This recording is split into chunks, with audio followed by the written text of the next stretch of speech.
Way back about, I'm going to say 10 years ago, when I was first learning about the power of mindset, which naturally connects with positive thinking, I tried to explain it to an acquaintance. And I didn't do a good job of it. At the time, I was still learning. And as we know, in order to teach something, you have to know it really well. So their reaction was, "Oh, I see. Now you're on the toxic positivity bandwagon too? Hmm."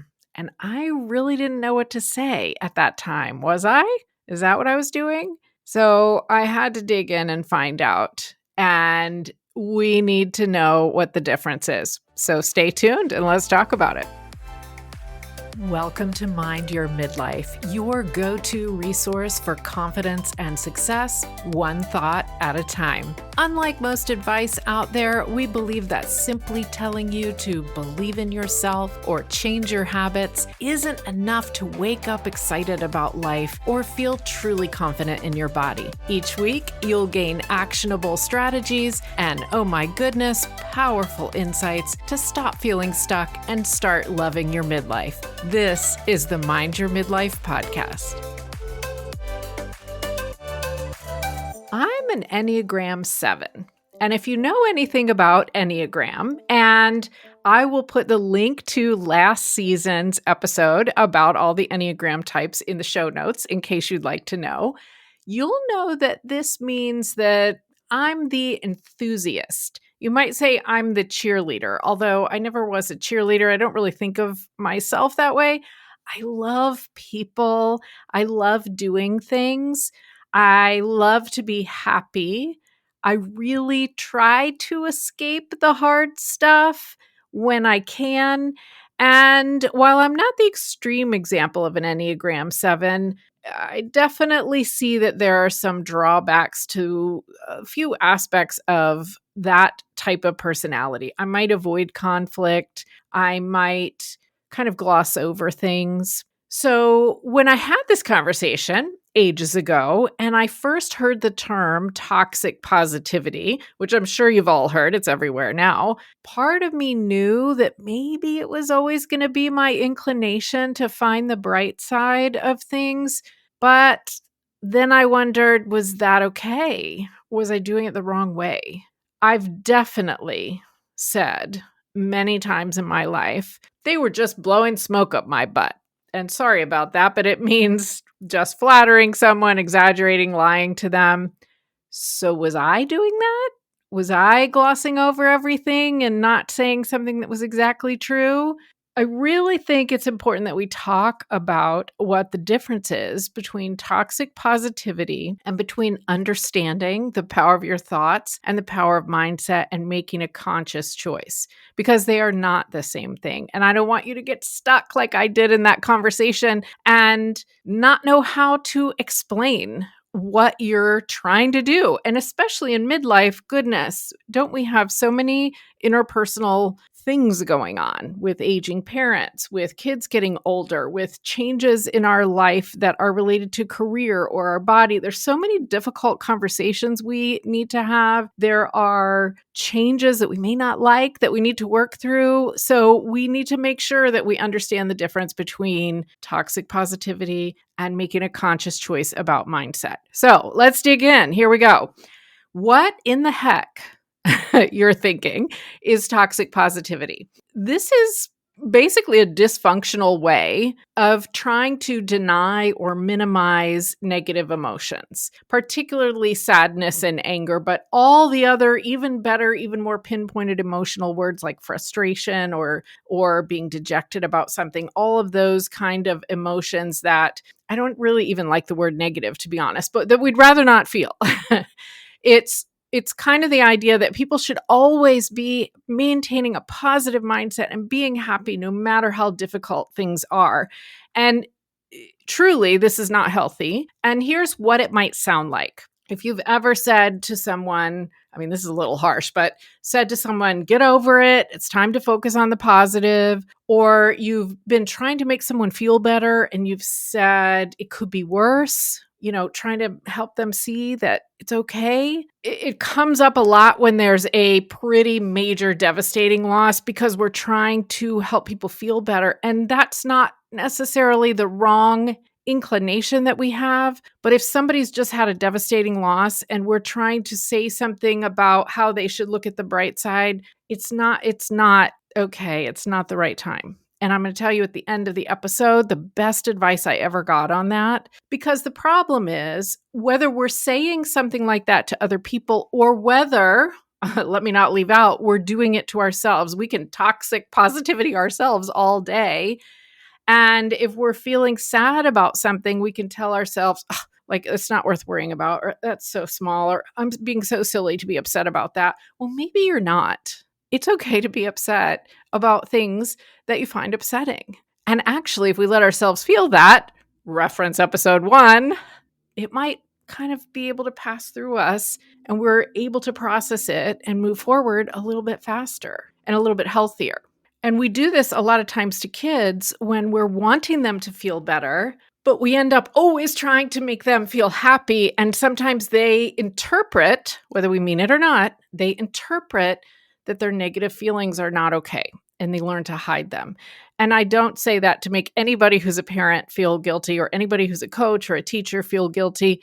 We all do it sometimes. Nobody's perfect, and we can still learn how to do better. So, what in the world then is mindset and the power of positive thinking if it's not going to be this toxic positivity? This is such an important question because I don't want you to throw the baby out with the bathwater. Again, sorry, I'm using a lot of these sayings today, aren't I? I don't want you to throw out all positive thinking and say that's toxic, because that's not really an accurate statement. It is toxic positivity to gloss over your own feelings or someone else's and make yourself or them feel like all that has to be shoved away. It's not good to shove your feelings in. When you hear the breathwork episode, a couple episodes from now, we're going to be talking about that. We talked about that with forgiveness just in the last episode. We're going to talk about that in quite a few different areas. So, what does it mean then if we're not going to be toxic about it, but we're going to try to manage our mindset and think positively? It's entirely different. What I want you to think about is that feeling your emotions is good. And sometimes we feel like crap. Sometimes we feel sad. Sometimes we feel mad. Sometimes we feel frustrated. Sometimes we feel disempowered, disenchanted. Sometimes we feel worried. Sometimes we feel particularly concerned about something. And those are not wrong. You want to be able to name what it is you're feeling, and you want to ask yourself, what is making me feel that way? Now, in a very extreme case of a tragic loss, you will obviously know what is making you feel that way, but sometimes, and maybe these are the instances we really need to talk about, sometimes it's more subtle than that. If you are just kind of going through your day, maybe this is happening to you right now, feeling just frustrated, just like internally, mentally, you can't see me, but I'm stomping around. I'm, having this body language of frustration. Sometimes we don't really realize why. And so asking yourself, what's going on in my head right now, is what I want you to learn to do. And this is why I want you to go grab my free story cycle resource. It will help you with this. CherylPFisher.com/storycycle. It'll be in the show notes. But understanding what's going on in your head and what emotion those thoughts are creating is power, because you get to choose. And as I said, if you're in the middle of a tragic situation, we know what's going on in your head and we know the emotion you're going to feel, and it's crappy and awful. But allowing yourself to feel it, maybe it's grief, allowing yourself to go through the stages of grief, like psychologists will explain, you need to. It's good. It's hard and it's healthy. I guess the part I want you to understand is most of the time, it's much more subtle than that. So all emotions have value, but sometimes we get ourselves stuck in emotions that aren't even really related to something that is true or happening. So the key is that whatever thoughts are going on in your head, you get to choose whether to hold on to those thoughts, whether to believe those thoughts, whether to change those thoughts. And so if you're stomping around your house feeling frustrated and you pause and you think, why am I feeling frustrated? And you kind of like search around in your head, search around in the file cabinet a little bit, and you find that on a loop in your head is running, why did she get that job and not me? Why did she get that job and not me? Why did she get that job and not me? And it will go over and over and over.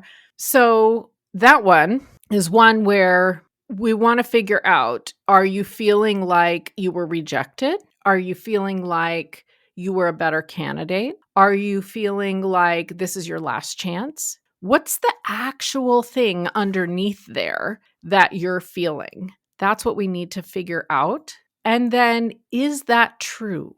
So choice is really the key here. Yes, I would love for you to be able to be thinking positive thoughts all the time and to be feeling happy and empowered and calm and comfortable in your body. But it's not reality that that's going to be the case all the time. What is reality is that you get to choose what thoughts are in your head. Maybe in that particular example I just gave, you are not really bothered about her, whoever got the job. Maybe that's fine. But you're underneath there thinking, I'm never going to get a new job. I've lost my chance. And that's where the frustration is coming from. And so I would ask you, is that 100% true? Factually, 100% true? Well, a statement with never in it is almost never 100% true, but it's also a future statement. So is it 100% true that you've lost your chance and you're never going to get a job you want? Well, no, that can't be. It can't be the case. So allow yourself to feel frustrated. But the amazing thing that happens is when you recognize what's causing it, you are going to be able to say, is that what I want to be thinking about this situation? And maybe you choose differently. Maybe you choose to think, well, I guess I keep going, see what comes next. And I'm not saying that you have to jump around and congratulate your friend who got the job you wanted. Frustration is fine. Feel it. But I am saying you get to choose the thoughts and the feelings that are in your head. So another example, there are a couple of things in my life that really, truly are making me sad right now. And I'm not going to tell you what they are because they're personal, but there are a couple of things and it's hard. And I'm recording this in the middle of the holiday season. So it's particularly hard because we feel, I think, like we should be happy all the time during the holidays, right? So the way that I handle this for my own health and sanity is I give myself some times where I get to feel sad. I get to mope. I get to escape into a novel, always my escape. And I also tap, because if you struggle to allow yourself to feel emotions and you're thinking, as I'm saying all of this, well, what do you want me to do? Just sit on the couch and cry? Like, I don't know if I want to do that. Tapping is such a good resource for that. So drop me a note on social media, Cheryl P. Fisher on Instagram. Ask me more about tapping. I definitely will be happy to share the information with you. But it is related to acupressure. We're using points on our body, tapping on points on our body to kind of allow the energy in our bodies, which is connected to emotion, to flow, meaning process, meaning eventually leave. It helps me a lot. And then once I can kind of get that emotional level calmer a little bit, then I can decide, okay, do I choose something else? Do I want to stay in this sadness for now? Because it's okay if I do. Or do I want to flip it? And the way I flip it almost all the time is I say, well, what could I be grateful for? And let me tell you what, yeah, it's toxic to tell someone who's in the middle of a freak out, well, what could you be grateful for? Allow that emotion to process. But you will reach a point where you've, in a healthy way, felt and processed those emotions where you can choose, if you want to say, how could I look forward? How could I trust myself that I'm going to make the right decision? How could I be grateful about something in this situation or just something else totally different? Maybe there's nothing in this situation to be grateful about. So gratitude and self-trust are where I want you to go once you've processed the emotions. Because when you are feeling grateful about something, it's really hard to not feel good, at least a little bit. And that's powerful. And when you're trusting yourself and you're telling yourself, yeah, this is a crappy situation, but I know I'll be able to make the right decision, that just gives you a little hint of power. It makes us sit up straight a little bit more. And that is on the road to gradually working through a situation like that. So I want you to feel all the things. Hiding from the hard stuff is not the answer. Now, temporarily hiding from the hard stuff, as long as you're doing it in a healthy way, totally fine. We all need a coping mechanism. I said I'd lose myself in a novel. My family knows I can literally, well, not literally, I suppose, but I can really lose myself in a novel. And they can talk to me and I won't even necessarily hear them. I've always been that way. There are unhealthy ways to do this. It's probably unhealthy to be using some kind of substance to escape, but there are healthy ways, and it's okay to escape when you need that. Overall, I want you to trust yourself and know that feeling the emotion is fine and you can handle it. Have some coping mechanisms, tapping, escaping a bit, and then see if there's a way for you to find some gratitude. Or maybe you go to someone who's trusted in your life and you ask them for help. But let them know, okay, now I'm ready for you to help me to think about this a different way. Because if you're the person who's trying to make somebody feel better, we have to have just a little talk too. The best advice I ever got on helping other people through a really hard situation, I wish I knew where it came from. I'm pretty sure it was Instagram or something. Occasionally there are good things on social media. I would attribute this to you if I knew who you were. But I definitely have made the mistake before when someone was going through a really bad thing, a job loss, a loss of a family member, some type of really significant major tragedy. It's so tempting to try to make them feel better, isn't it? It's so tempting. And so if you know someone who's in this situation, we're probably all saying, I'm sorry, but maybe we're then trying to pep them up a little. We're trying to say, but remember, or keep in mind, or isn't this other thing, okay. And the advice I got, which is, honestly, I think the best advice I've ever heard for dealing with problems in life is to stop all of that crap. It's okay to say, I'm sorry. Of course we're sorry. We don't want anyone, including ourselves, to go through a tragic situation. But it's not okay to share something from our own story that was also similarly tragic at that time. It's not okay. What you want to do is say, I'm sorry, that stinks. I think the original advice was, that sucks. Not my favorite saying. That stinks. That is crappy and awful. Believe it or not, that is validating what this person who's going through something truly crappy and awful feels. And validating what they feel is the best thing you can do for someone in any situation, happy or sad, but particularly in a tragic situation. Maybe you even say, I'm here if you want to vent. And you don't have to say anything else. And you don't have to talk about what you went through, and you shouldn't. And you don't have to try to say, but isn't it nice that all the family's together? No, it's not nice because the whole situation is terrible. Now, you can absolutely say, I'll be praying for you if that's something you would do, because that's still validating this person is going through something bad and they need help and they need us behind them. That's not belittling anything. So I'm sorry, that stinks. I'm here if you want to vent. I'll be praying for you. Resist the urge to compare stories and tell them how you got through something like this. Validate their feelings.